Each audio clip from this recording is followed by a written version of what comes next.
question What? on the live chat. Oh, that's crazy. Hey guys, how are you guys doing today? Welcome to another one of our awesome session where we take the time to answer all your questions about traveling in New Zealand. Now, I know that last week we had a little bit of an issue with the connection. YouTube was basically just a computer does not compute. And so hopefully today it's going to work well. But if anything happens, just make sure to tell us in the comment below if you can't hear us, if the video is shuttering or anything like that. Just let us know everything. Anyway, why are we answering people's questions? Why us? Well, we are the team behind BackpackerGuide.NZ, which is New Zealand's largest travel guide. And by the way, this is Robin and I'm Laura. So every single Sunday at 8 a.m. New Zealand time, we do these live Q&A sessions for you guys, just so you can actually come into the live chat and ask your very specific travel questions about New Zealand that you might have not found on our website on BackpackerGuide.NZ, although most of the time the answer is there, but sometimes it's just easier to ask directly. But just so you know, the times around the world that we do this live session, like I said, it's 8 a.m. New Zealand time on a Sunday, but in the US that is 4 p.m. EST on a Saturday evening or 12 p.m. PST. And in the UK and France, it's on a Saturday night at 9 p.m. or 10 p.m. And in India, it is bright and early on a Sunday morning at 1:30 a.m. Here you go. So without further ado, while you guys are getting warmed up right now and sending us some questions in the live chat, we are going to get started with the question that we received throughout the week. You guys never have any shortage of questions, and you can ask them to us very easily by commenting on any of our videos. So the first question that we have today comes from Barclay Travel, and he actually sent us this question on Instagram. How did they find us on Instagram? Well, you just need to search BackpackerGuide.NZ. There you go. Hey, question for the Sunday show. Myself and my girlfriend are thinking of doing the Tongariro Alpine Crossing. We are probably going to be doing it in the last weekend of October.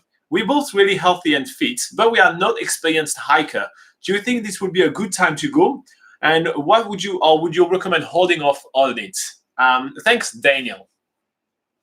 All right, Laura, tell us everything about the Tongariro Alpine Crossing. Okay, so the Tongariro Alpine Crossing is probably the most popular day hike in New Zealand. It is a one-way hike going over some beautiful mountains in the Tongariro National Park and mainly featuring volcanic landscapes. You get to walk right past Mount Doom from the Lord of the Rings, which is like a proper volcanic cone like that.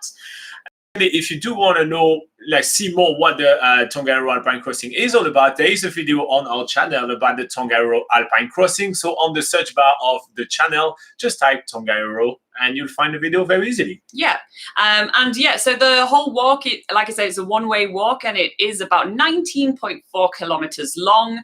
And because of the very limited parking around the area, it's best to take a shuttle from the nearby towns where you might be staying directly to the Tongariro Crossing. And then once you walk to the other end, you'll be able to use the same shuttle company to come and pick you up and either take you back to the start or take you back to your accommodation. So the thing is, Barclay Travels asked if at the end of October is a good time to walk the Tongariro Crossing. And actually, this is the time of the year where the Tongariro Crossing shuttles start to work again, because within winter you can't usually do the Tongariro Crossing unless you're with a guide, because it's usually covered in snow, and also if you have the right equipment like crampons and ice picks, are they called? I think they're called ice picks, yeah. So yeah, usually in winter that's not the best time for people to casually hike the Tongariro Crossing, but usually on the last weekend of October is when things start to just amp up again on the Tongariro Crossing and you can start walking it independently. All right, so the Tongariro Alpine Crossing is not too hard. The level of fitness that you mentioned, if you're healthy and fit, I mean, we don't consider ourselves like the most fittest in the world, but it is quite an easy, it's an easy walk, but it's long, right? It's 19.4 kilometers, as you said. So you will need to kind of, prepare yourself well, but otherwise it's kind of an easy walk to do. I mean, there is a part which is a little bit steep called the Devil's Staircase, and yeah, it's probably going to get you out of breath, but it's just a fun part. And how long would you say that is? By like 15, 20 minutes? Yeah. Not even? Yeah. Like let's say it's 15, 20 minutes. It's really not that long. As per accessing facilities, there are facilities all along the way. So it's kind of one of those less adventurous kind of walk. You have how many different toilets along I think the there's way? about 7 now. So 7 different toilets along the way. So you'll be able to actually use the facilities as well. So it's kind of it's more like one of those fancy kind of hike more than, you know, you're thrown in the middle of the wilderness. So your level of fitness is not going to be a problem for you, Barclay Travel. You are going to be able to do the crossing very easily. There are a lot of families doing the crossing. There's a lot of people very unfit that do the crossing, and you probably will see them hiking next to you. So don't worry, you should be totally good with that. But that's not to say that you shouldn't be very well prepared. When you want to do the Tongariro Alpine Crossing, since it's basically going to be a full day walk, you're going to go there with a shuttle, as Laura explained, and you need to get there with the right equipment. Do you want to go over the equipment? Yeah, sure. Yeah. So first of all, you're going to need a day pack because there are going to be a few things that you'll want to pack for the day. First of all, you're going to want to have some food because it is a full day hike. Usually people walk it in about 6 to 8 hours. Midway through the day, you're probably going to get very peckish, so you're going to want to pack some lunch, maybe some snacks as well to keep you going throughout the day. But most importantly, you do need to have plenty of water with you. Just note that this is a hike which is really exposed. There's not much undercover, so if it is really sunny, then you get thirsty super quickly and you can easily get dehydrated. So have at least 3 liters of water with you for the entire day, which I know that some people think, I do not want to carry 3 liters of water, that's so heavy on my backpack. Like that, usually people, we do know a lot of people usually decide to just take a small 1 liter bottle or something, and it's, no, you definitely need enough it's water. Definitely 3 liters per person. Best to take more than what you need. So that's absolutely the main thing. So other things you'll need is also some sunscreen, because like I said, there's nowhere to, well, there's only a small section of forest at the end of the hike to be and under the shade. And at the time you reach the section of forest which actually will provide you shade, you're already burnt. Yes, so, exactly. So don't think you're gonna, you do need the sun protection along the way for sure, and you need to reapply throughout the day. Yeah.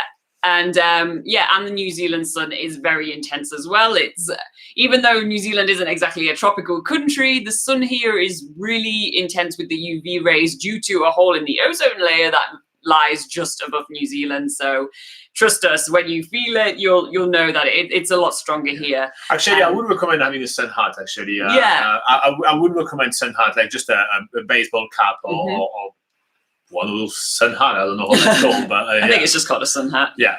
And also speaking about the weather does change really quickly on the Tongariro crossing. Clouds come and go. Like the weather can literally be 4 seasons in a day. So with that in mind, you're going to want to have some extra layers packed in your bag as well. You can use some like under layers, merino wool layers, for instance, have some mid layers, like just like an extra fleece or an extra jumper or something. Then on top of that, it's a good idea to have a rain jacket because it could rain at any time. And also it can be really windy at the top of the exposed mountain areas. So having like a rain jacket or something like that really breaks the wind and keeps you warm. So definitely make sure that you have all the appropriate layers also at the ready, either wearing them or in your backpack. And also you're going to want to have some sturdy walking or hiking shoes. I think for the most of New Zealand, you do want a good pair of shoes because most of the activities here involves hiking. So it's always a good idea to have some good shoes. So definitely make sure that you've got those on for the Tongariro Alpine Crossing. Your camera. I got distracted. Someone asked a very good question there, and I'm actually trying to figure it out. All right. Yep. Yeah. Also, obviously, your camera, because it is a super scenic area. It's really awesome to walk over a volcano. There's the beautiful Emerald Lakes, which is vibrant green. Then there's another lake called the Blue Lake, which is blue. The last thing I would like to mention about the Tongariro Alpine Crossing is that it's an absolutely stunning area of the country. So when you're going to be going to do the crossing, you're going to have some food, you're going to have some snacks. Please make sure to pack your rubbish with you. So I would advise having an extra bag with you, like a little plastic bag or something, where you will be able to put your apple core, if you eat an apple, your wrapper, if you eat some snacks, and all of that. So you actually take this rubbish away with you and don't leave them where it is. So it's so important to actually, take care of that beautiful hike. So make sure that you do have plenty of space in your backpack to be able to take your rubbish with you. There is really no reason for you to leave anything behind in such an amazing place. And since there is such a big amount of traffic on the Tongariro Alpine Crossing, if everybody leave one piece of trash there, then it becomes quickly uncontrollable. So please be aware of that. We've sadly seen some people do some not really nice things along the track.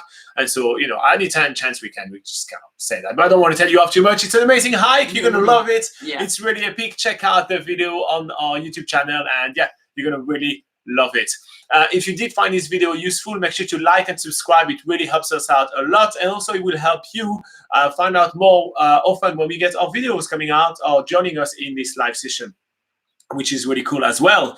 And obviously, we're going to put some links in the description below, so you can just scroll the description, click on the link, and you are right in the right place straight away. All right, I'll go back to live chat.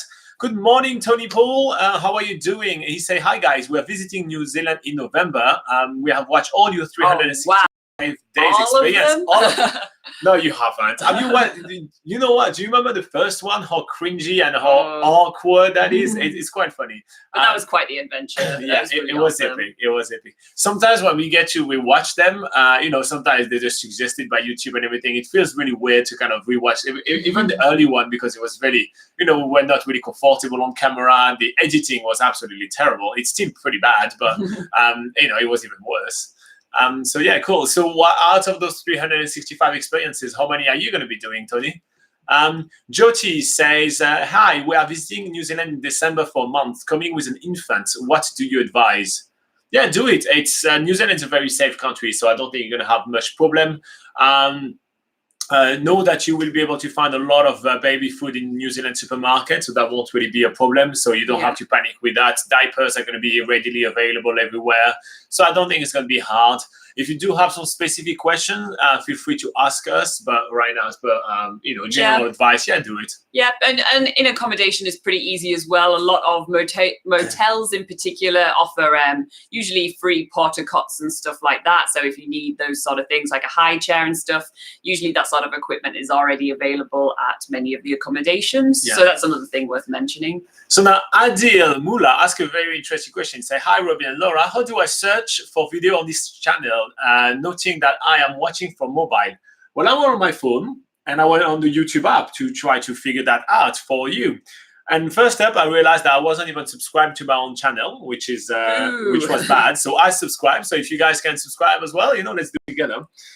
And then I was trying to figure that out. And I don't think there is a way to do that. I can't figure that out.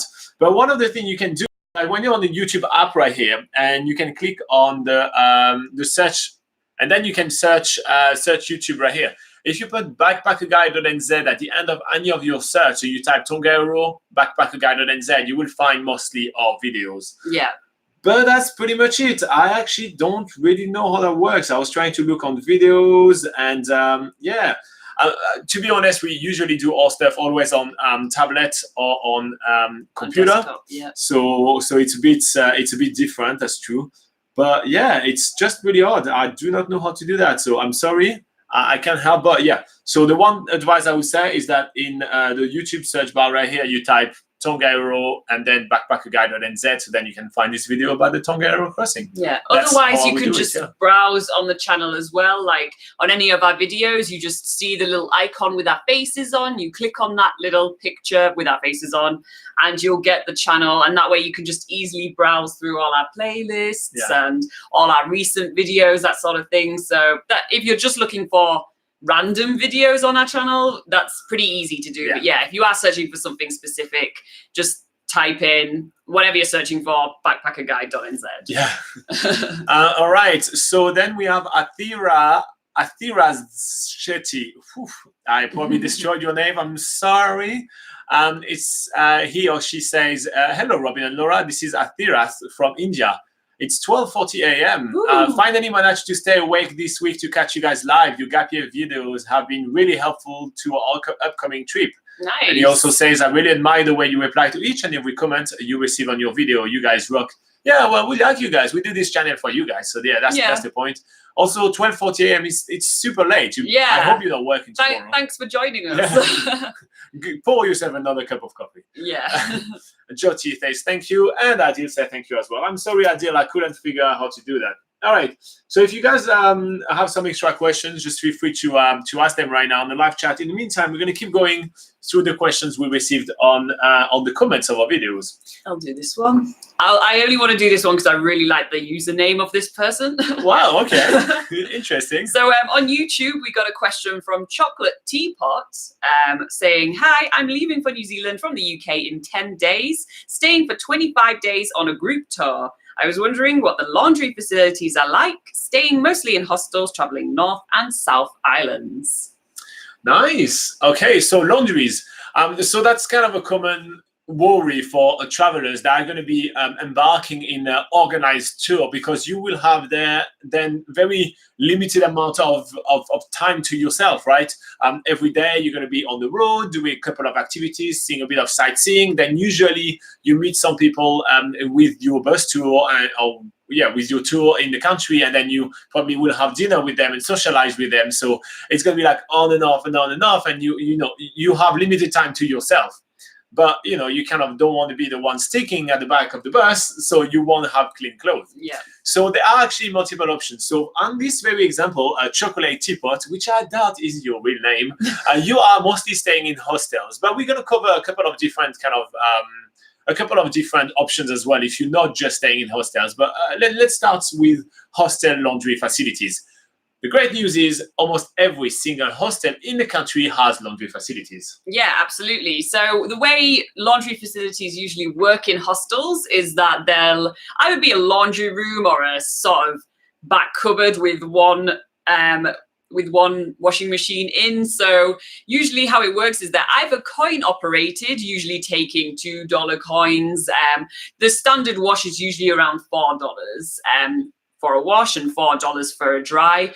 Otherwise, if it's not coin operated, you have to get a token from reception, just paying the money. Or if you don't have coins, you can go to reception and give them cash. Yeah, exactly. We have done that a lot. We usually obviously don't have coins with us all the time. Coins. So we do a bit of an exchange at reception as well. And they usually have coins on hand for the laundry because it's a very common thing that they get asked.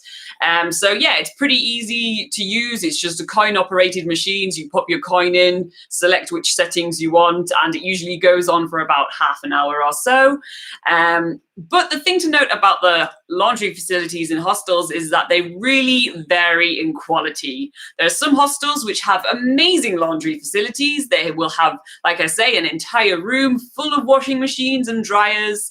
But some hostels will have had the same one laundry machine for the whole hostel for decades and decades, which usually barely wash your clothes, and then the dryer you'll need to put on a cycle for about 4 times before they actually dry. So the main tip I would give to people for using hostel facilities and laundry facilities is that when you are sort of getting to the point where you're starting to think you need to do a wash and you get to a hostel which actually does have really amazing laundry facilities, take the opportunity to use them right away. Do it as soon as you can. Don't wait until the last minute, because chances are you'll get to a hostel which has really poor laundry facilities, and there's even often the time no point in even using them. So it's just best to take the opportunity when you get good laundry facilities when the opportunity arises. I'm gonna have another tip as well for hostel laundry facilities, right?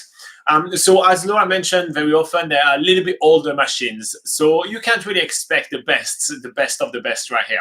So what I usually do is that I would do a wash. So it's going to cost me $4 to put a wash on, and I'll put a decent load in there.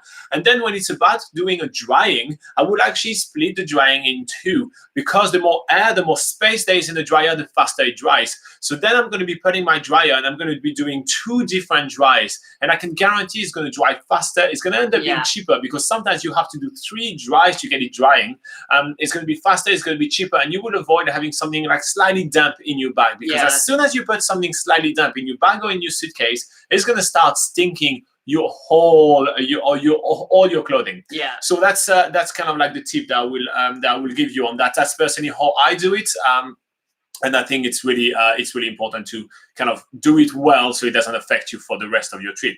And another thing that I want to mention is that you will need to acquire laundry powder as well, which will be, it's a little bit hard. So the first thing that I will do is that I will walk towards the laundry facilities of the hostel, and I look around to see if there are some laundry powder there.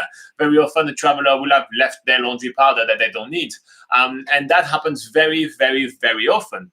Then if you don't have any, you can go to reception and ask, and you can buy like little cups of laundry powder for about between 50 cents and $1, just for like 1 dose of what you need. And then at that point you can actually use that. So don't go buy it first, then arrive there and realize that there is plenty there. So yes, that's basically my tip for the hostel laundry. Now, if your hostel doesn't have any laundries, or if they're all taken, or if you do actually have a bit more time and want to do things well, you can go to an actual laundromat. So it's kind of a washing store. I'm explaining that because the first time I actually arrived in New Zealand and I discovered those laundromats, I actually never seen one before. So you basically go there and you just pay, and the machines are big, industrial sizes. They are super efficient. Usually that will be the fastest way to do your laundry. You just put them in, and usually the wash takes 30 minutes, the dry takes 30 minutes. They're really, really good machines. So you can definitely do that. They are sometimes slightly bit more expensive, but since you have to do less dry and less wash, you save time, and quite often you save money, because in a hostel, if you put things in the dryer and it's not dried, well, you got to pay again, and you got to pay again, and so it very often makes it a bit cheaper. Now, those laundromats are found in many, many towns, even some really small towns which have like 3,000 people. They still have like a laundromat there, so there are quite a lot of them around, and it's kind of a good alternative. However, you kind of have to carry your dirty clothes one way, carry dirty clothes back the other way. So it's a bit more like, it's a bit more of a process to do it, but that could be much faster and that could be much easier. Now, some of them actually operate with only kind of tokens. So if you arrive in front of a machine and you don't necessarily understand how that works, look around, and on some of the walls, you're going to have the whole explanation on like, how does it work? 1, 2, 3, and go through the whole process. Some of them even accept credit card and debit card, which is going to be quite handy. And they all have dispensers where you can get laundry powder as well. So for this one, it's there, and you're going to find them. You don't have to bother with that. So it's quite a handy way to do it. Now quickly talking about other type of accommodation. A hotel usually have a laundry service. They do it overnight for you. Motel also have either a laundry service or either a laundry area where you have a coin operated laundry. Now, I think that's common. I don't think there is I personally think there is no motel or hotel in New Zealand that doesn't have a way to wash your clothes in some kind of fashion. But let's say you are completely stranded and you really need to do laundry. You can do hand wash. So there's plenty of hand wash laundry products that you can buy, and they usually come in travel size because that's when people usually need them. And you can easily wash clothes in sinks, usually in hostels. For instance, they'll have like sinks either in the rooms in some places, or they'll have like a sort of laundry area with sinks as well. If you just need to literally do a couple of like underwear or something. But usually if you're doing that and you're, say, needing to dry the clothes you just washed, it's better to do that if you're staying in a private room, because in hostels there's often a policy in dorms not to hang wet laundry around the dorm room. So do keep that in mind. finds that Also, it stinks. yeah, exactly. It's kind of like a no-no in hostels. Like if you're staying in a dorm, you don't dry clothes in the dorm room. And that's why everyone uses dryers mainly when they're traveling around and using hostels in New Zealand. Yeah, you need to have the dryers. So that's the only way you can get your clothes dry. Yeah. So hand washing is usually a quick and easy thing to do. But yeah, make sure that you have somewhere to dry it as well. Now, it's all about, so just to recap all that. So yeah, you can do washing in New Zealand pretty much everywhere. It's pretty easy. And I don't think that's going to be too much of a problem. But you can kind of address the problem even before arriving in New Zealand by packing correctly. My usually advice is to always pack for like 8 or 9 days and plan to do one laundry every single week. So you have this leeway of 2 days just in case. But one of the best things you can pack, especially if you're planning on doing a couple of multi-day hikes where, at that point, you won't be able to do any laundry. A couple of multi-day hikes, then is to actually equip yourself with some merino wool piece of clothing, because merino wool tend to not smell. So you can have merino wool underwear, merino wool socks, merino wool t-shirt, and those things, you can keep them for 2, 3, sometimes 4 days without them smelling at all. And so that's very, very, very handy when you do very long hikes and those kind of things. I mean, when we went to Stewart Island, for example, we actually were wearing merino wool underwear, and that was perfect for like spending 2, 3, 4 nights in the bush, and it was absolutely fine. So I think it's a kind of something to think about, to have maybe 2 or 3 outfits which are going to be kind of like weathering the lack of wash a couple of times if you do plan on doing those things. We also think about wearing those kind of outfits when we know it's going to be a hot and sweaty day. So let's say we are about to tackle a summer Tongariro crossing. We know we're going to be sweating. Well, let's say we are going to be spending a day mountain biking in Queenstown. We know we're going to be sweating. So at that point, we usually put some merino wool layer so it doesn't smell too much. It's not something that we're going to keep in our bag and that's going to smell a lot. Because remember, you are wearing those clothes for only 1 or 2 days, but then you're carrying them dirty in your bag for about 7 days. So they can stink the rest of the bag. So usually when we know we're going to be really sweaty, we use the merino wool layer. So that's kind of our little tip on that. Yeah. I don't think there is any perfect solution, but if we were to kind of give you the best tip in the world, would be to pack for 8 to 9 days and plan to do laundry every 7 days. Make sure that you do have a couple of outfits which are kind of more merino wool and that's going to stink less. Take the opportunity to do a laundry as soon as you find good facilities to do them, and be respectful of others, meaning that you don't necessarily just hang everything in the hostel or use every machine straight away. And that's just basically that's our take on laundries on the go in New Zealand. So travel laundries in New Zealand, let's say. I think at some point someone needs to create a gadget, like a portable laundry machine that you can take. There's so many travel gadgets, right? Why is there not that? I think it should exist. Can you imagine carrying a laundry machine But that's the around thing. with you? If it's one of those gadgets, maybe it's like small. It does like one underwear at a time. Like, well, there are some printers which are literally about half the size of this tablet, which is actually a printer. And you put maybe you put your underwear and and then it goes over the top like. I don't know, something. Anyway, all right, guys. If you did find this video useful, make sure to like and subscribe, and check out in the description below. We have a couple of links to you guys if you will find that useful. In the meantime, I'll go back to the live chat. All right, what has been happening on the live chat? Seems like a lot's been happening on the live chat. So Tony says, haha, seriously, I watched them all. So he's talking about the New Zealand's biggest gap year video. He's saying they are definitely going to do the seal swimming in Kaikoura. Oh, you watched our recap at the end, right? I think I said that was my favorite activity in the week. Yeah. Did you watch the video we did afterwards, or like the lesson we learned, the thing we liked the most and everything? Maybe that's why you got that. He says he loved the video when we were surrounded by stores. The market, that's quite nice. That was very, very, very silly. Did you like the one when I bungee jumped in Queenstown? And that's what you know is they actually watched it or not. He's gonna see if I lied or not. And he's gonna do parasailing in Wanaka. That's cool. Nice. The scenery is awesome. Yeah. Nikhil say, hey, it's awesome seeing you guys live after a long time. Yeah, that's been a while. What happened to you? Cool. All right, Tony says he's going to do some mountain biking in Queenstown. Can you please advise credit card acceptability?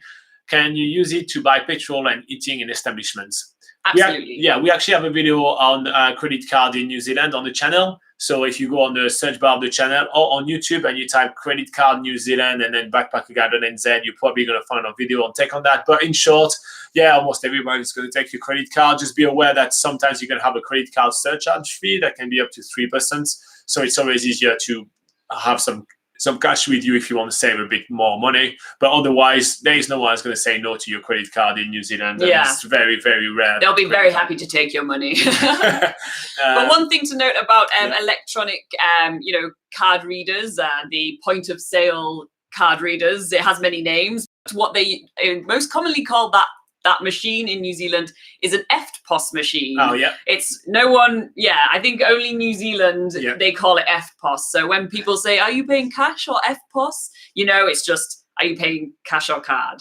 Yeah. EFTPOS, Electronic Financial Transaction Processing Operation System, I think. EFTPOS. Sounds about right. That's what it is. That's very true. Okay, Sagil 1. Not Sagil 2, Sagil 1. No, we don't want to restart our computer. Thank you. Ooh, next century. Next week. Hey. All right, so Sagil 1 says, hi guys, I will be visiting North and South Islands in early March for just a couple of weeks. So I have a pretty packed itinerary. Yeah, usually for only 2 weeks, people have like a really huge itinerary. You see, I have given a single day to things like Milford Sound, Franz Joseph Glacier, and Lake Tekapo. Yeah. I wanted to know if you think it would be better to give a couple of days to each to factor in potential bad weather, which would disrupt the feasibility of certain tools. All right. So I'd say no right here. Milford Sound, we actually prefer it under the rain. Yeah, Milford sounds good in any weather. Like, it's amazing under the rain, it's amazing under the sun. So that's all good. I prefer under the rain because you are much more wonderful. So Milford Sound, no. Franz Joseph Glacier, I would say no because first, the weather can be changeable very, very quickly, even throughout the same day. But if it's not for you, you can drive to Fox Glacier, which is not too far there, and you may be able to do a tour here. Or later on down your trip, if you say you're going through Lake Tekapo, you will be able to go to Mount Cook, which has the Tasman Glacier, which is the largest and longest glacier in New Zealand, which usually have a much better weather than what you have on the West Coast. And you'll be able to do heli hike there. And I can guarantee it's going to be really epic because you're going to be on the largest glacier of New Zealand, Tasman Glacier, just below Mount Cook, the tallest mountain of the country. It's not a bad place to be if your Franz Joseph tour was cancelled. On top of it, having a tour cancelled in Franz Joseph, and let's say you can't go to Fox Glacier, there is a lot to do in Franz Joseph. You can go to a wildlife park where you will be able to see the beautiful kiwi birds. There are some amazing glacier pool, and there is also some epic kayaking on lakes to do there, which it doesn't matter if it's a little bit windy and a little bit cloudy to do some kayaking there. Yeah. So with glacier kayaks, which are awesome people. So and for Lake Tekapo is just a lake, and honestly, it's just a quick picture stop. So you just go there, you see this church and those lupin flower, which is those purple flowers. Take pictures of that, and then you move on. It's really, it's literally just a pit stop. You're not going to spend one day there. There's often not many reasons to actually spend the whole day in exactly. Lake Tekapo. So Lake Tekapo is just a pit stop, so the weather doesn't really matter. And then you can move on to Mount Cook after Lake Tekapo, and check out that glacier that I just talked about. Yeah. So that's our take on that, Sanjil. Let us know if that answers your question. All right. I think Shetty, I am just destroying your name. Although I have booked most of my activities, Milford Sound Juicy Tour, Seal Swim, Whale Watch, Hobbiton, Ballooning Canterbury, directly with the operators on the official site. Okay, good. Good, congratulations for booking that. Yeah. We do like to book things on Viator just because you have a little bit better cancellation policies usually on there.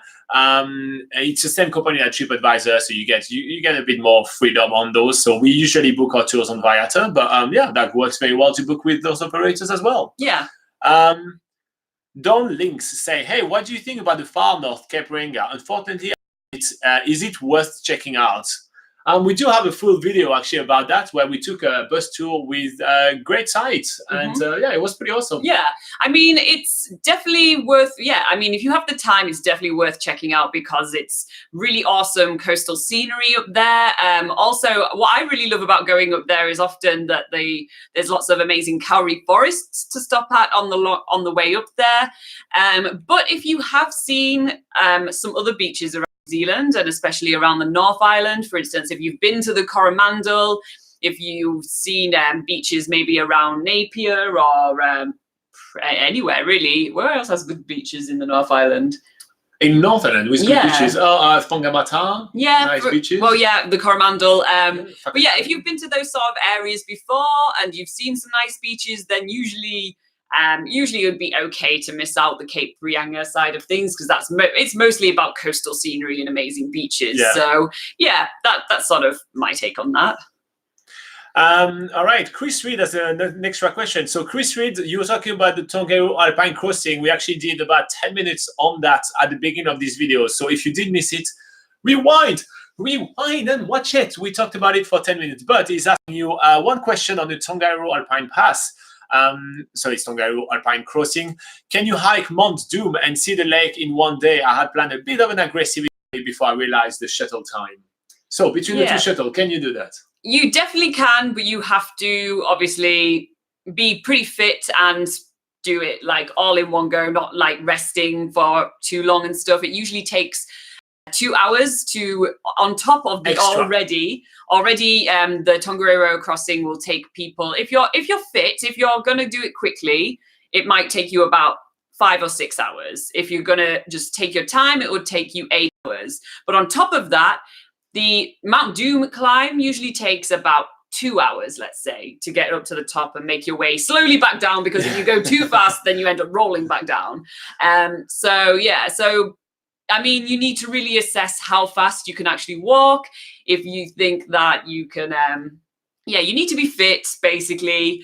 And this is one that you actually have to be to be in good shape. Yeah, to add that extra journey on, you do need to be in good shape. You need to also think about the experience yourself. Like, if you actually want to rush through the Tongariro crossing, or do you actually think it's worth, like, okay, I can miss out the mountain climb just to enjoy the scenery a bit more. We've done the Tongariro crossing multiple times, and each time we've done it, we've kind of thought we didn't really need to go up Mount Doom because you get amazing views of that mountain. That's the thing, actually. I personally prefer. So we've both been up there before, but the view is actually better from not on there because you get to sit. So it's like, I actually prefer just the crossing itself, but it's a personal choice. Obviously, some people like different things. But you get to see the Mount Doom, which is the view that you want, rather than being on top of it, which then you don't see. You just see gravel at the bottom of your feet.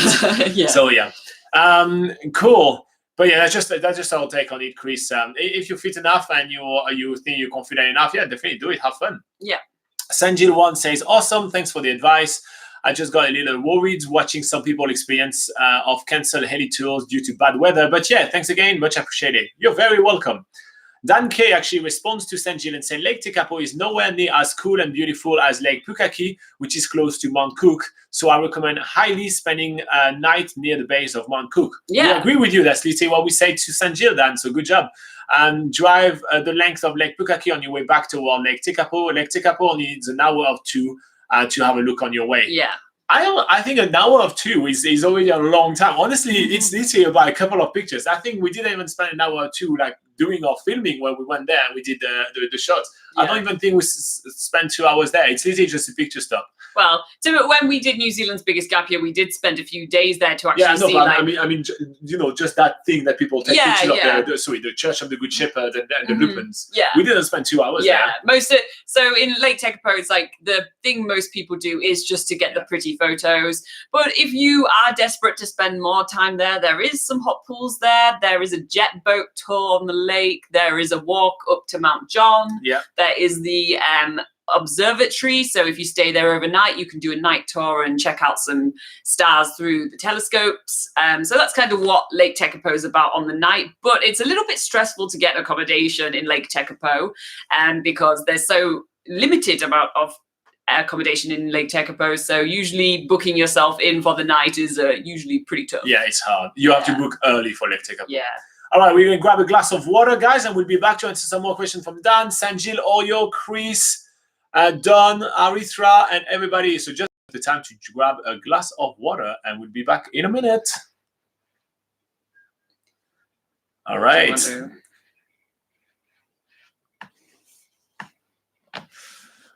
Whew. I really needed some water. Okay, do you want me to actually go get some? All right. Cool. So where were we on there? Sanjil once say he replied to Dan and say, I completely agree. I have a friend, however, who really wants to stay the night in Tekapo for stargazing activities. Well, that is one of the good reasons to stay in Tekapo for stargazing activities. However, if I may give you a tip, Mount Cook also has stargazing activities, and we actually have done a stargazing tour in Mount Cook that you can actually check out a video on that on our channel.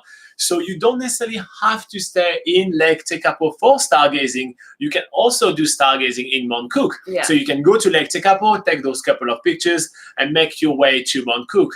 The Mount Cook stargazing tours are actually a bit cheaper than what they are in Lake Tekapo, and there is usually less people because it's less known for stargazing. But it is still part of that Dark Sky Reserve. Yeah. So Mount Cook is still, or the Mount Cook area is still part of the Dark Sky Reserve. So it still has the amazing stargazing that Lake Tekapo has. The only difference you're going to have is that you're going to have telescopes, which are going to be slightly bit smaller. They are portable kind of telescope. While in Mount Cook, you go to the Mount John observatory, and then you go literally inside those dome big telescope and everything. So it's really crazy about stargazing. You definitely want to do it in Lake Tekapo because that would be the best stargazing tour in the country. But if you just want to do a bit stargazing, you can do them in Mount Cook as well. So if you kind of can't find accommodation in Lake Tekapo or anything like that, well, Mount Cook for stargazing is another really good option for you, Sanjil. Then Dan says, I did a Milford Sound boat ride. Amazing value of it, and it's one of his highlights on the Southern End. Milford Sound is absolutely stunning. Yeah, and the cruises are a good price as well. They're not too crazy expensive. There are a lot of activities in New Zealand where you're paying easily over 100, like between 100 and 200 bucks. But at least on the Milford Sound cruises, they're usually around. You can get a cruise for around $60 or something like that. Sometimes they're down to 40. Yeah, sometimes they're 40. Like the early morning ones. Yeah, if you drive early, if you're driving yourself and you're not taking a bus tour and you stay at the Milford Sound Lodge or Guns Camp or one of the campsites near the area, and you catch one of the early morning cruises or the late afternoon cruises, that's where you can get the best prices. Yeah. All right. Yeah. So I think Mount Cook is one of the best value for money. Milford Sound. All right. Cool. Oyol Paz Hermoncilla says, hello from Spain. Hey, how are you doing? What time is it in Spain right now? And we're actually just trying to write down the new time everywhere. Yeah. If you guys can all tell us where you're from and what time is it where you are, we're trying to update our little board that gives you the time. So if you guys can all do that for us, that would be fantastic. Yeah. So we just had daylight savings in New Zealand. So the time has changed in New Zealand. So that probably means that all the times have changed for when we do this live chat for you guys. All right. So Chris replied. So we were talking about doing climbing Mount Doom during the Alpine Crossing. And Chris says, I think I'm in fairly good shape with a lot of hike around Banff and Jasper. He's in Canada. Yeah, that's some good places, my friend. Been there, love it. But I may not want to rush. That is true. I may look into an overnight stay. Yeah, you can do that. As mentioned, you don't have to climb it. You can definitely just have the best views of the mountain alongside the way. Thanks a bunch, and I will watch the first 10 minutes. Yeah, stick around, and then when we finish the video, just replay like YouTube, we upload it instantly, and you can just replay it. So yeah, stick around and then watch the first 10 minutes. Gab Ruiz, you used to come quite often, Gab. Hello again. Me and my 3 friends, we are living and working in Taupo. In the weekends, we are looking for free, cheap, easy hike activities. What would you recommend? Should I join Laura and go snowboarding? She's going next week snowboarding in Mount Rapper. It's not too far. Yeah.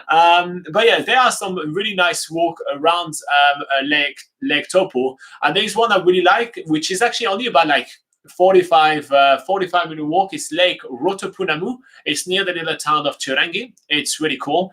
Have you been in Taupo? There is that, what do you climb the mount? Oh, Mount Tohara. Mount Tohara. I guess if you guys have been staying there for a while, you've probably noticed the big mountain by near Taupo town, and that's always a really fun hike to do. But there is some really amazing picture to take. So when you arrive on top of Mount Tohara, there is like one of those really big rock, and you can take a picture of yourself just on on top of that rock, and then you have the whole town of Taupo, whole lake, you have the mountain range in the background. It looks absolutely fantastic. So it's a really fun hike to do as well. So there's also some really awesome hikes to do in the what are the ranges are called over there? The Kaimanawas? Yeah, the Kaimanawas. I was like, I've been there a lot of times, but I completely forgot the name. The Kaimanawas is a mountain range near Lake Taupo, and that's got loads of different hikes to be doing. There's ranging for about 2 hours to a full day, climbing up to an awesome viewpoint, looking into the Tongariro National Park, where you'll see all the mountains of all the volcanoes. So definitely that's one to look at as well. And I recommend actually going onto our website, BackpackerGuide.NZ, and typing in walks Turangi, because Turangi has some more walks in Taupo. Also, you mentioned that you can do things for around like 2 hour drives away from Taupo. This expands tremendously, like your amount of things to do. Like you can go all the way to Rotorua, which has heaps of free and cheap things to do. So definitely, you say 2 hour drive, definitely you go to Rotorua and you do that. Napier is, I think it would be a little more than 2 hours. It's a bit but Napier is on the coast, and you're going to get a lot of awesome stuff to do here. So it may be a little bit more than 2 hours, but make a day out of it. And especially if you're with 3 friends, pitching with or everybody pitching with the petrol, and you can definitely go up there. So I would consider Turangi, which is only about 45-minute drive, Rotorua, and Napier. And if you do those things, we also have like all the walk on all those locations, all the free and cheap things to do on all those locations, all on the website. So if you consider those one, definitely go there, have fun. There's heaps to do there. And consider also the mountains like Mount Ruapehu and all of that. They're really awesome. Actually, if you do want to do Tongariro Crossing or any of those things, you can take the shuttle straight from Taupo, so you don't even have to drive. But go do the Tongariro Crossing that we've been talking about today. It's really amazing. It's a hike that we do really love.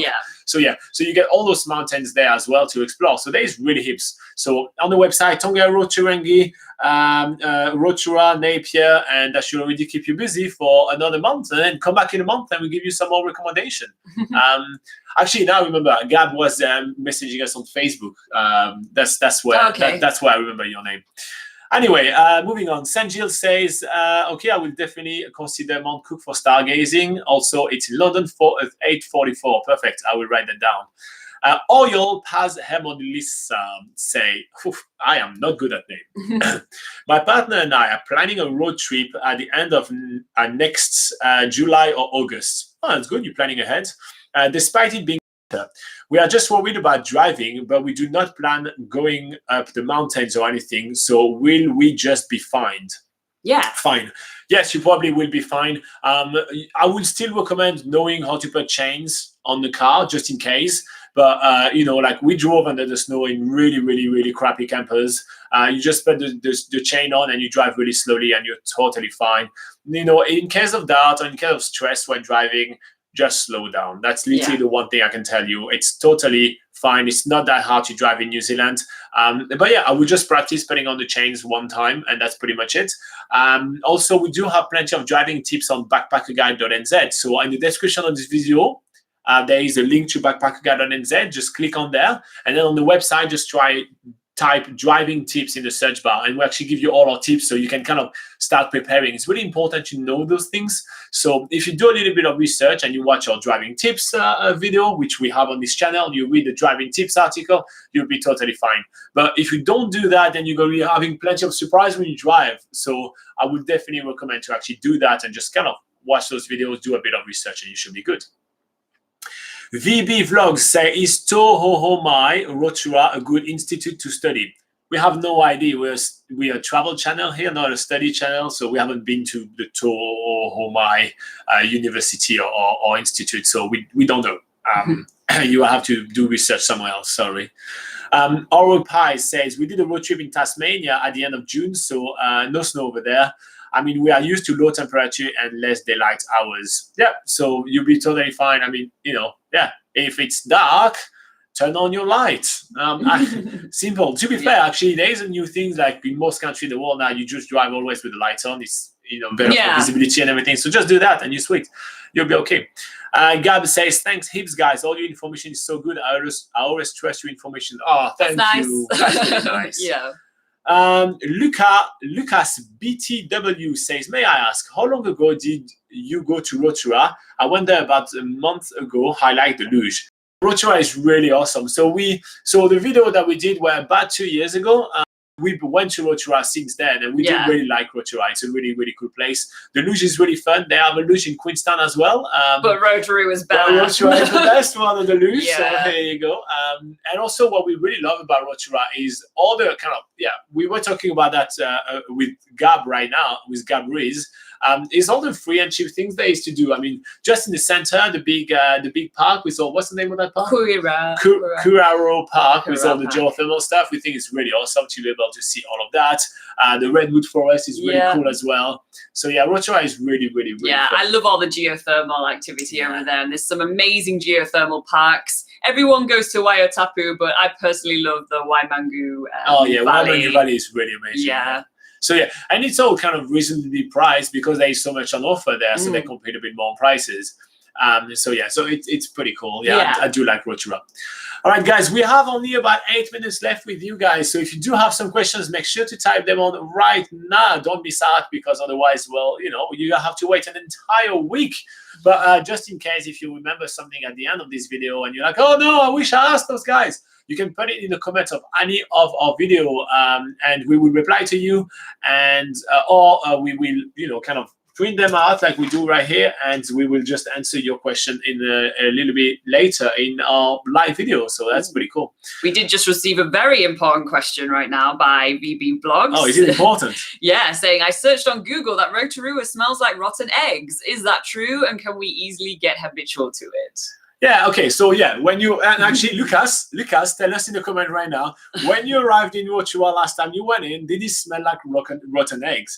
Usually, if there is no winds, yes, it does strongly smell like rotten egg when you get in, but literally you take less than a day to get used to it. Yeah, you do get used to it. And it comes from the sulfur, so all the geothermal activities, all those bubbling mud and all those steam coming out, it's actually sulfur coming from all the coming from the earth.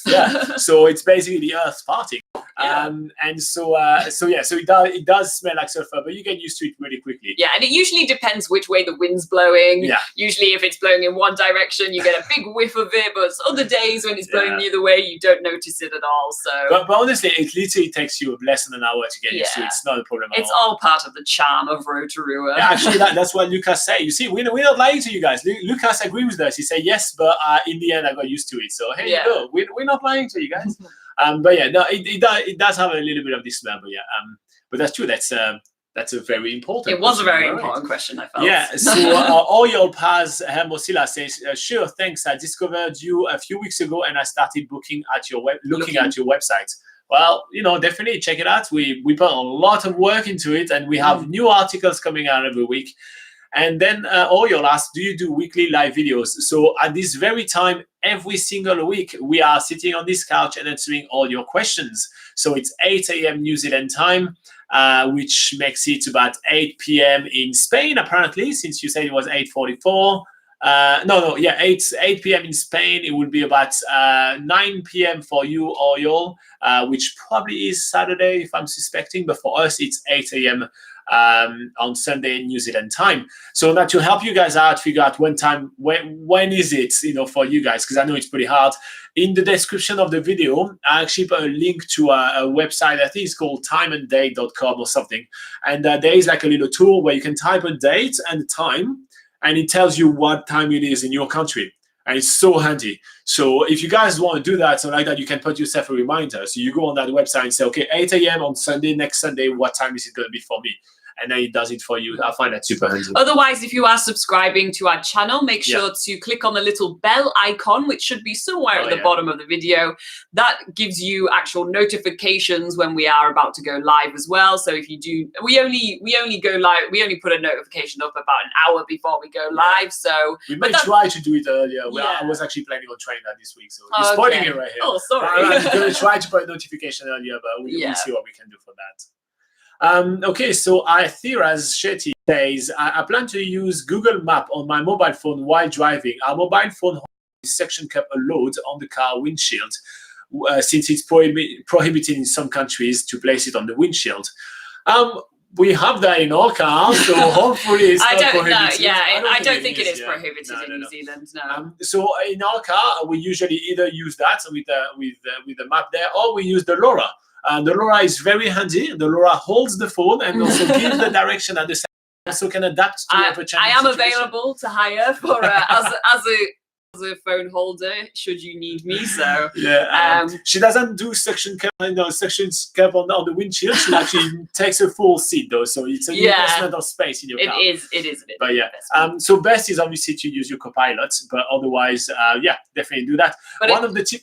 You're probably going to say the same tip as me. So go ahead. No, for it. I was just going to say, so when you're using your mobile, like Google Maps, you can actually download the maps prior to your trip, when you actually have internet access, because obviously if you're going to a different country, you don't want to be using the roaming data on your phone. It's best to have all those maps preloaded on your phone. So you can download full area, so you can download like what we did, because the area cannot be too big, so you can do about like half the northern, half the, and then you can download all that. You can do that. But the other tip I was about to give you is to actually enable, activate, and start using voice control for Google Maps. So you don't have to be like driving and touching and everything. So if you actually activate that, then you can say, hey, Google Map, where is the nearest gas station? And alongside your itinerary, it can place that for you. So if you enable that and start knowing how to use it, it's going to make your driving life much easier. Do a bit of practice before you hit the road. Otherwise, New Zealand is so beautiful. Stop along the way, enjoy the sceneries, and then just change the stuff on your phone. But don't use your phone while you drive. That is not permitted in New Zealand, obviously, but you can actually have the GPS on the site. Sajil one says, while in the northern end, Rotorua, another friend has said they want to visit a beach. In Rotorua? For which we have given 1 day. What? I guess driving to a nearby beach from Rotorua. Whakatane. Yeah. So drive up. So Whakatane. Whakatane is WHAKATANE. Whakatane. So type that on the website, and you'll be able to find some beaches there. But honestly, you are better off going to a beach in Auckland when landing, rather than going from Rotorua, I would say. Rotorua is kind of like one of the places that's probably the furthest away from a beach. Yeah, you're least likely to find a beach. You can have a bit of a beach on Rotorua Lake. So if you're okay with that, you can have a little bit of a beach there, but that's where you'll go. So he's currently deciding between Tauranga and Cathedral Cove. Which one would you pick, and what other beach would you recommend? From Rotorua, you want to drive all the way to Tauranga or to Cathedral Cove? I mean, you mean before that, right? So, I mean, Cathedral Cove looks really beautiful. So if you go Auckland, Cathedral Cove, and then Rotorua, but that makes for a long day. I'll be honest with you, it's just a beach. I would actually skip that. Yeah. So like that, you just, get a bit more freedom in your itinerary. So my recommendation would be to skip that. What about yours? Yeah, I mean, not enthused, right? Yeah, don't. I wouldn't try and visit a beach from Rotorua. If it fits in better elsewhere in your itinerary, which it probably will, because obviously most of the towns and cities in New Zealand are on the coast. Yeah, it would be. You're gonna mostly see beaches when traveling on the South Island, because you're gonna do the loop around. You're gonna see a lot there. Just start by saying Rotorua, that's completely thrown us off, because it is like Rotorua is the least beachy area in New Zealand. Well, okay, listen what I will do. I will actually skip the beach in Rotorua, and I will actually take extra time maybe in Nambel Tasman or something like that, where you're going to have some beautiful beaches, which are going to be better than most of the beach you would be able to access from Rotorua. That'll be my take on it. Yeah. Lucas say, did you go to Te Puia? Sorry for the spelling. It's actually a correct spelling of Te Puia. Yeah, we did go to Te Puia. Yeah, we have a video can type Tepuya on the channel and you find the video. We actually got authorization to fly the drone above, and we have some really awesome footage there. So that was quite cool. Shetty says, yes, downloading the map offline and using voice command would be really helpful. Thanks for the tip. Don't worry, practice that, and yeah, you'll find that really useful. And okay, that's going to be our last question. Chris Reed says, I guess another question will be highlight in and around Wellington. All I really had planned was the museum, Weta Cave and Puchanga Pinnacles, but I had a day and a half, 2-day planned. Yeah, that's already pretty good. Pretty full I on think that's for my 2 highlight. days. Yeah, I will add Zealandia to it. that's exactly what I was going to say. Zealandia, that's a sort of nature reserve. It's like an inner city bird sanctuary. Yeah. We've got a video on that on the channel. And when going to the Puchanga Pinnacles, you can go all the way to Cape Palliser Lighthouse, which we have a video about as well. And it's really awesome viewpoints, seal colony, awesome pictures. You're going to really, really do love it. So yeah, so to those, we will add Zealandia and Cape Palliser. And yeah, honestly, that's a busy 2 days, Chris. Yeah, it looks like you're packing a lot in your itinerary, Chris. I think Rasheti says planning to try out flyboard in Queenstown. Couldn't find any video on your channel. How is it? We actually haven't tried flyboarding in Queenstown, but I've heard from some friend of mine that tried it. It's a lot of fun, but it's actually really hard to get used to it. So it needs a lot of practice. So, and the reason we didn't do it with our videos is because that's a seasonal activity. They only do that in summer, and we were there, I think, around October time, which is spring in New Zealand. So it wasn't actually available for that time when we were visiting. But yeah, it looks fun and ridiculous. So I'm sure you'll have fun. Yeah, we like it. It's very ridiculous. I've watched people do it, and it is quite funny to watch. All right, so Lucas says, okay, I'm going to go watch it. Oriel says, great. He's already subscribed. I think I'll be a lot in the next month. And of course, your website. You seem very nice. Maybe we're nice. Yes, we're nice. We're nice. We like to think so. Kuro Neko Hong, you guys don't want us to leave today. Good morning, guys. Is $150 for a single room per week considered expensive here? You mean if it's for long-term kind of accommodation? For a week? Yeah, no, it's pretty that's cheap. good. That's really cheap. So yeah, that is that. If it's like something that you know, like let's say you want to rent a room for a week to work somewhere, that is really cheap. Yeah, that's good. That's a good price. Very good deal. Yeah. Amjad Ali says, hello, Amjad. How are you Hello. doing? Chris says, wicked, thanks a bunch. Rather have to cut something out than find something to do. Yeah, you know what? That's true. Yeah, make a long list and then you decide, okay, today I feel like this and I feel like that, which is quite cool. Kureniko Hong says, yes, kind of long time ago. We got it right. That's a good price for that. Yep. Some dude says, good evening, folks. What are you looking forward to? We are looking forward to another awesome week of adding more content on BackpackerGuide.NZ, sending you more videos and preparing for next live videos. So yeah, we actually don't have anything. Laura is going snowboarding actually this week. She's going all the way up Mount Ruapehu, which is the largest volcano in New Zealand. And she's going to be snowboarding down there. So actually, she's going to have a lot of fun. Okay. So Kurinako says, thanks for the reassurance. Wow, okay. You're very welcome. And Athira Shetty says, enjoy watching you guys live. See you guys next weekend. And that is the perfect way to close it. Thank you very much for watching us. We will be back next week at exactly the same time. So it's 8 a.m. New Zealand time. It's probably around those times where you are in the world, which is 8 p.m. EST, 12 p.m. PST on a Saturday in the USA, 9 p.m. on the Saturday in the UK, and 2 heures en France le samedi. And in India, I think is 12:30 a.m. now, if I'm correct, but we will check this one out. If you're not sure what time it is, in the description of this video, if you click on description, there is a link to time and date and put 8 a.m. Sunday New Zealand time, and you will be able to find that out. Thank you very much, guys, for joining us for another live session. It was really awesome to have you guys on board. We always appreciate having you, asking us questions, supporting us. You guys rock.